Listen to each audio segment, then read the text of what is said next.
Hi class, welcome back to the channel. Today what we're going to talk about is the second step with order of operations, and we're going to take this a little step further with talking about complex fractions, okay? So what a complex fraction is, it's a fraction essentially in a fraction. So a lot of times we may see something like 1/2 over 3/4. And we're going to talk about how to simplify those today. We're also going to review our order of operations skills because sometimes we may get these very dense problems that take a little bit of time in order to get them down to one term in the numerator and denominator. So I'm going to walk you through that today. Just as a review, our order of operations skills, you may remember, look as such. We talk about these with grouping symbols, exponents, multiplication, division, addition, subtraction. So remember, we have step 1, 2, 3, and 4.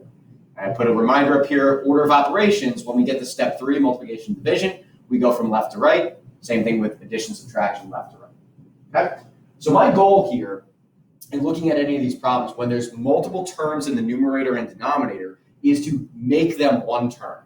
So I want to simplify these all the way down until I get a single term in my numerator, I'm going to call that term A, and a single term in my denominator, term B. If I have to go any further from there, we can actually operate dependent on what these terms actually are, okay? So that's kind of where we're going to start. We're going to look at those terms, and let's see, we're going to focus independently on the numerator and then the denominator. So we're going to change one thing in the numerator, one thing in the denominator, okay?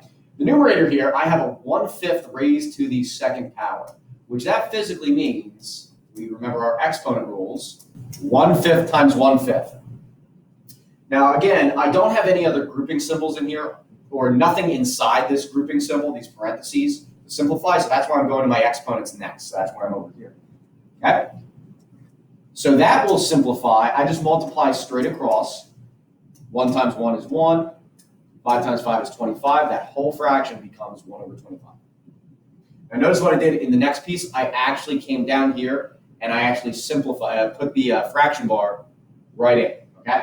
So now I'm going to look at my second fraction, or my denominator down here, excuse me.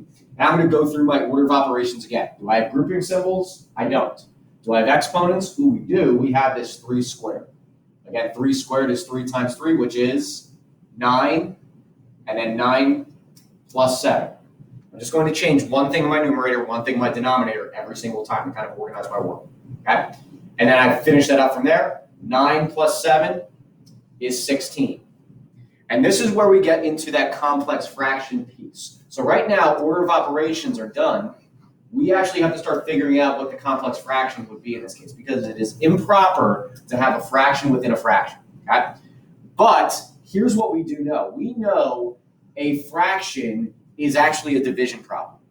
So actually what we have here is we have the term, I'm going to convert this, we have the term 1/25 divided by 16. Okay? That may not help you right now, but we also remember that 16 or any whole number can be written over 1 as a fraction. And now it should start being a little bit more clear because we're going to use our keep, change, flip method, and we are actually going to multiply by the reciprocal. So we're going to keep 1/25 the same.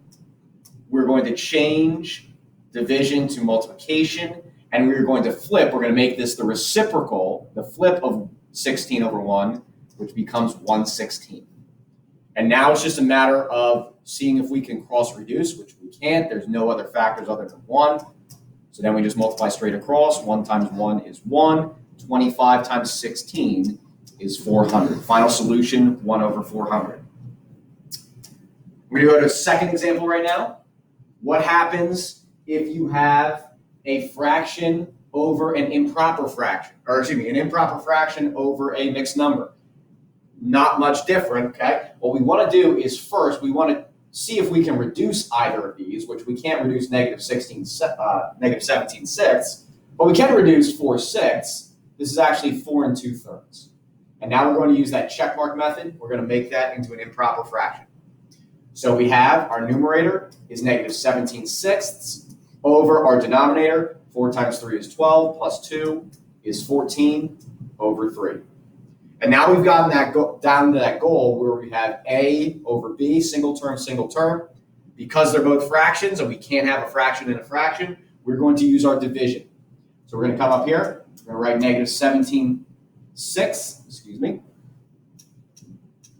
negative 17/6 divided by 14/3. We're going to use that keep, change, flip model, that method where we're going to multiply by a reciprocal.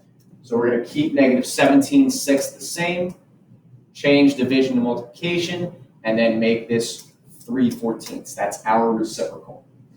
From here, now I look to cross reduce again, which actually I do have a common factor between 3 and 6. It is 3, so 3 divided by 3 is 1, and then 6 divided by 3 is 2. Nothing else to cross reduce, so then I just multiply straight across. Negative 17 times 1 is negative 17, and then 2 times 14 is 28. Final solution.